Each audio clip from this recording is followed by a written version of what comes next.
میں تمام پارٹیوں کی طرف سے اپیل کرتے ہیں کہ بہادر بیٹی کا بھرپور استقبال کیجیے.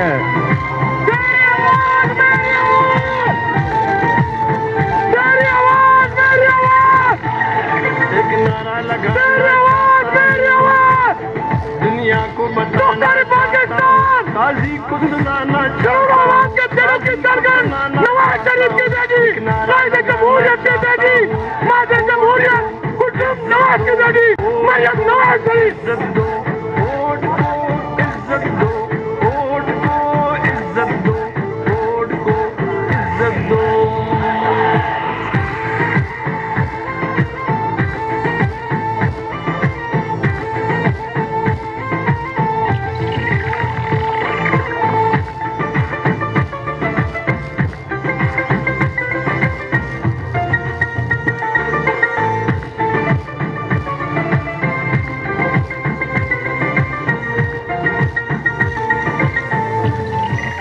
بسم اللہ الرحمن الرحیم.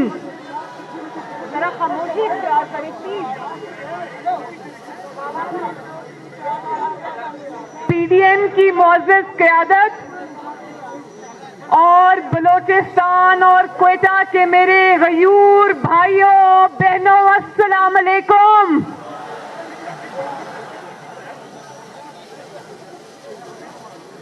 پلیز ذرا میں بات کر رہی ہوں. کوئٹہ کے میرے جمہوریت کے سپاہیوں، پیارے بھائیوں بہنوں بزرگوں، آپ سب کا بہت بہت شکریہ کہ آپ نے بہت محبت اور شفقت سے میرا استقبال کیا. میں تہہ دل سے آپ کی مشکور ہوں. کوئٹہ کے بہن بھائیوں، میں ایک بات کا ذکر کرنا چاہتی ہوں یہاں پر. آپ سب نے سنا ہوگا کہ بہت افسوسناک ایک واقعہ ہوا ربیع الاول کے مبارک مہینے میں، جب پاکستان کے اور دنیا کے اربوں مسلمان ربیع الاول میں نبی پاک صلی اللہ علیہ وآلہ وسلم کی ولادت کا مہینہ منا رہے تھے. تو فرانس کی ایک بلڈنگ سے انہوں نے جو توہین آمیز خاکے لٹکائے، اس سے ہمارا دل، ہمارے جذبات بہت بری طرح مجروح ہوئے ہیں. تو کوئٹہ کے میرے بہن بھائیوں، میرے ساتھ ہاتھ اٹھا کے اپنا جو احتجاج ہے وہ رجسٹر کراؤ کہ آپ کے دلوں کو اس سے تکلیف پہنچی ہے. اللہ تعالیٰ سورہ علم نشرہ میں فرماتے ہیں کہ اے نبی، میں نے تمہارا ذکر بلند کر دیا. جس کا ذکر اللہ تعالیٰ نے بلند کر دیا، اس کے ذکر پہ انشاءاللہ رہتی دنیا تک کوئی آنچ نہیں آئے گی. اور دوسری بات یہ کہ ابھی ڈاکٹر عبد المالک صاحب نے ذکر کیا، میرا شکریہ ادا کیا کہ بلوچستان کے کچھ طلباء جن کو مسلم لیگ نون کی حکومت میں پنجاب کی یونیورسٹیز میں اسکالرشپس دیے تھے، حصہ دیا تھا، انہوں نے میرا شکریہ ادا کیا. تو میں آپ کو یہ بتانا چاہتی ہوں کوئٹہ کے میرے بھائیوں بہنوں کہ پنجاب کے اور باقی صوبوں کے بچے جتنے مجھے عزیز ہیں، اتنے ہی بچے مجھے بلوچستان کے عزیز ہیں. اور سنا ہے کہ سوئی کے مقام سے جو گیس نکلتی ہے، اربوں روپے کی جو گیس نکلتی ہے، وہ بلوچستان پورے پاکستان کو فراہم کرتا ہے. لیکن بہت افسوس کی بات ہے کہ صرف 600 بچوں کے اسکالرشپس، جو کہ شاید چند لاکھ یا چند کروڑ کا معاملہ تھا، وہ اس حکومت نے ختم کر دیے. اور بلوچستان کے میرے وہ بچے 12 دن سے سڑکوں پہ رول رہے تھے، لیکن کسی کو ان کے اوپر رحم نہیں آیا. ان بچوں کی آنکھیں لال ہوئی تھی، زمین پہ ایک چادر بچھا کے اس سردی کے موسم میں وہ سو رہے تھے، لیکن کسی کو ان کے اوپر رحم نہیں آیا. بہت افسوس کی بات ہے، مجھے افسوس ہے اس بات کا، اور امید کرتی ہوں کہ انشاءاللہ تعالیٰ ان کے اسکالرشپس بحال ہوں گے. اور مجھے ابھی کسی صحافی نے پوچھا, میرے راستے میں صحافی نے ہوٹل میں مجھے پوچھا کہ آپ نے جو آج بلوچی لباس پہنا ہے اس سے آپ بلوچستان کو کیا میسج دینا چاہتی ہیں؟ میں نے ان کو کہا کہ جو آج میں نے بلوچی لباس پہنا ہے اس سے میں بلوچستان کے عوام کو یہ میسج دینا چاہتی ہوں کہ جتنی محبت مجھے پنجاب کے عوام سے ہے اس سے زیادہ محبت مجھے بلوچستان کے عوام سے ہے.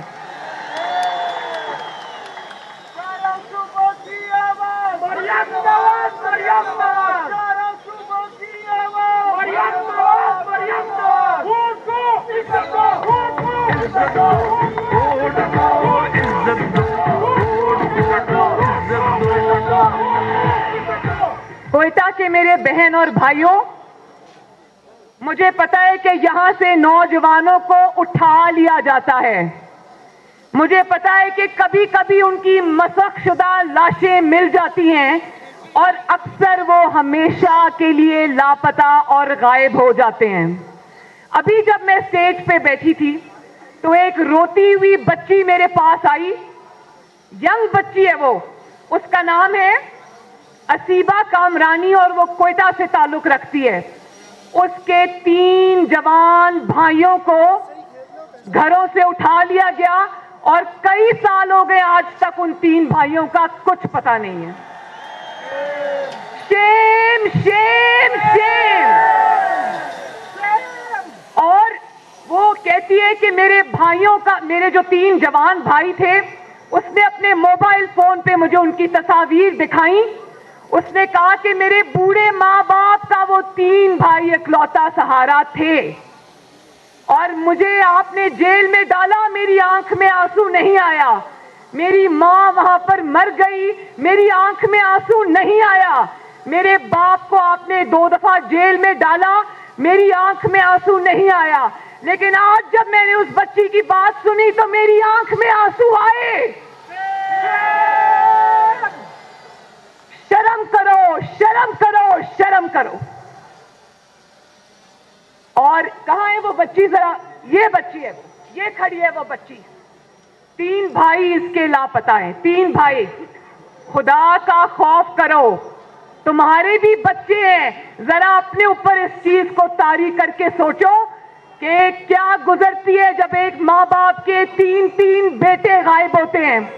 مر جائے کوئی تو سکون آ جاتا ہے, لیکن جب آپ کو یہ پتا چلے کہ پتہ نہیں وہ مردہ ہیں یا زندہ ہیں یا وہ کہاں ہیں, تو سوچو ان ماں باپ پر, ان بہن بھائیوں پر کیا گزرتی ہوگی.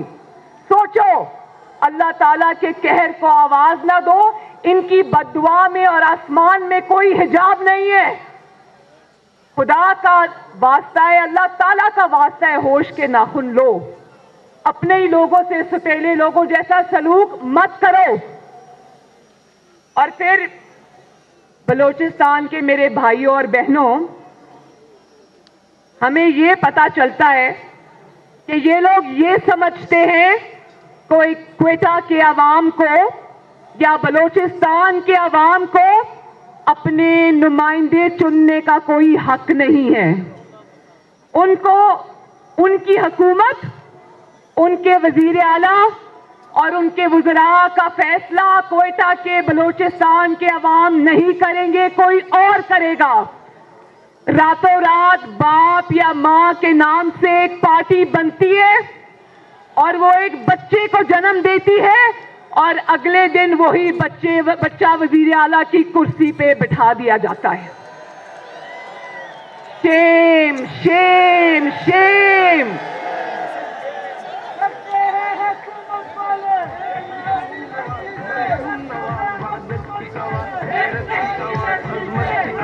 ملت کی آواز رہبر ہمارے جگر ہمارے ہر حال میں لانا چاہتا ہوں, دنیا کو دکھانا چاہتا ہوں, ایک نعرہ لگانا چاہتا ہوں, ایک نعرہ لگانا چاہتا ہوں, حاضی کو سنانا چاہتا ہوں.